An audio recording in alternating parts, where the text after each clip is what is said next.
Today we'll be learning how to log into Little Sponges using ClassLink.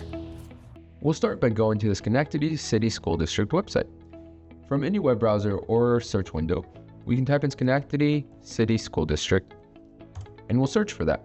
From here, we can go directly to the website, and there's two options here.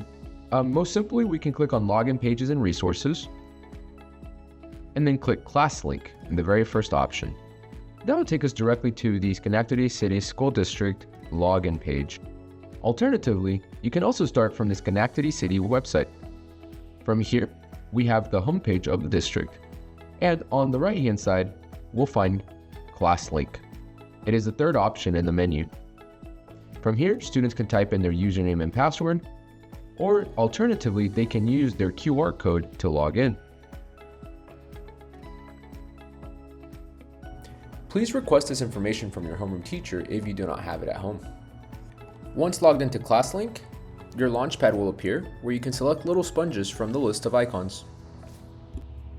To make accessing Little Sponges even easier, students and teachers can favorite the Little Sponges icon on their Launchpad. To do this, simply hover over the icon, right-click, and select Add to Favorites.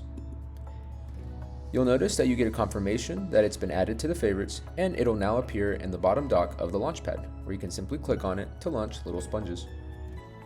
Once logged in through ClassLink, students will be presented with their course selector page since they have access to multiple courses. They'll select the course that they're interested in, and now they'll be presented with the map to navigate their adventures. Thank you for taking the time to learn about ClassLink Login at Home. If you have any questions, you can contact us directly at www.little-sponges.com/contact-us. Alternatively, you can reach out to your homeroom teacher for further questions. Thank you.